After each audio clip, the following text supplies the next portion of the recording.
This is some scary shit.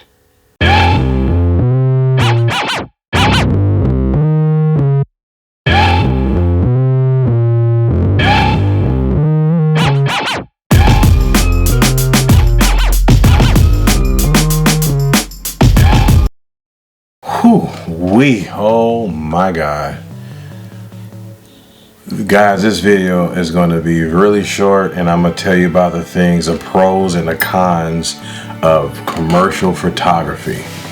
I had no idea, like in my wildest dream, that this would be something that was so complex. I really thought I was just going to go out there, shoot some pictures, no editing, no anything, hand the images to the client, and be a rock star photographer. I'm here to tell you that's not how it is. There's a whole lot of things going behind the curtains, man. The smoke and mirror is real. There's a whole lot going on out there, and I'm gonna try my best to give you the glamour, but I'm gonna give you the mud too. And let's start off with the mud. Okay, being a photographer, when you first start off, all you think about is the images that you see that you want to emulate and copy.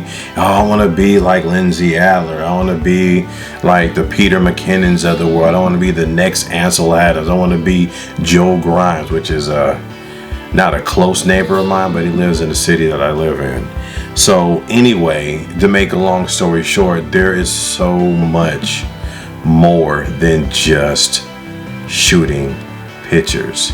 The editing takes up about 80% of the time.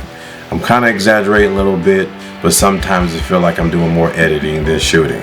And when you start off any business, man, you're going to wear every hat in that business. You're going to be the marketing, you're going to be the person to answer the phone, you're going to be the person that does the sales, the callbacks, the emails, the admin, the payroll, all that stuff. And on top of that, you're going to do the part that you like the most, which is the photography or whatever the business is, because you can use the same format for anything. So we're not just going to talk about, or we're not going to kind of pigeonhole this just to photography. So as I was saying, it seems like when you first start off, you have all the time in the world. You can get with the client, shoot the pictures, and give them back to them in the same day, edited in the whole thing. That's what I used to do. But now when I have clients that are asking for the most meticulous, basic things in the world, dude, that's when now I am completely overwhelmed, which is fine, because this is what I asked for. This is something that I love and something that I hopefully can do for the rest of my life. But I'm here to tell you, it ain't for everybody. It is not for everybody. So if I could go back in time and kind of like revisit this and give my younger self any advice, what I would definitely do is I would say to myself, photography is very important, the skill set is very important, but for everything else, before everything else, make sure that you know business, because you'll spend so much time wasting your time and not generating any money. In photography, I'm pretty sure with a lot of other industries, I spend way more money than I was making at the very beginning, because I would go on YouTube or some kind of seminar and stuff like that, and I'll see these people with these elaborate setups, and I'm like, I want that. That will make me a better photographer, not understanding at the time that it was all in these hands here. The head and hands is what really kind of controls your ability. It has nothing to do with the camera. I mean, once you get to a certain level, you want your camera to perform faster and more efficiently. But for the most part, dude, it's the skill set. And it's not only just knowing light, it's also tricks of the trade to make your workflow that much more easier. You got to learn the camera, then you got to learn Lightroom. Especially if you run a business, Lightroom is going to be your best friend, because it takes all the gobbledygook and streamlines it. Photoshop is there to kind of manipulate the photos, but the organization comes from Lightroom. And if you don't learn Lightroom early on and you think that, oh, I'm gonna be a rock star photo or photographer and go straight to Photoshop, dude, you're going to miss out on a whole different level of organization. Trust me when I say that. And I can still say with all pride and humility that I don't know Lightroom the way I should, but I am getting more efficient. I've been doing photography for 8 years now. It feels like 85 years, but I've been doing photography long enough to know that I can get through Lightroom, but I know there's beautiful tricks of the trade that are just at my fingertips that I'm not taking advantage of.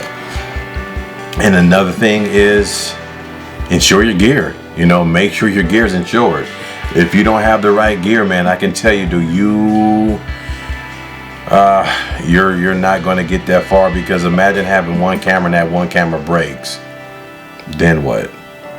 So I can say when you get to the level when you're making, let's say, more than $4,000 a month on photography, take 20% of that and shove it right back into the business side of just the gear, and then take, you know, a smaller percentage of that and put it into marketing, and then a percentage of that and put it into your savings, because a lot of people in our industry do not have medical insurance, and they don't have life insurance, and you find yourself in a conundrum that you don't want to face, especially having children or in being married, because the last thing you want is to have a sick kid and there's no way to take care of that kid. So these things are very important. You know, saving up money is very important, but making sure that you have these things are way more important than making profit in the first couple of years. And I know that sounds crazy, but trust me when I say that. And it's rare, so don't expect to become a millionaire off of photography. It happens. There's a lot of rock star photographers out there, but I guarantee you they make more money off their endorsements, their YouTube pages, and things of that nature. Rarely does a guy nowadays start off and say, okay, in 2019 and all of a sudden in 2026 he's a millionaire photographer. No, there's some investments in there. There's a lot of things that go behind the scenes that you need to know about. So invest your money wisely. So I'm not going to talk your ear off about this stuff. I'm going to just go back and do a little bit of talking about myself to get you guys more familiar with who I am. And then we're going to wrap up this video. And before we wrap up this video, there's a lot of little things at the bottom right there. You can see them all. Little icons, things that can you click the one that says subscribe, and get all these updates. And if you're here for the first time, thank you. And you're definitely welcome. If you're here for the second time, you're already a subscriber. Thank you for getting back at me. And like, comment, subscribe, guys. Thank you so much. And what I said at the end of all my videos is wisdom is a principal thing. And with all that getting, get understanding.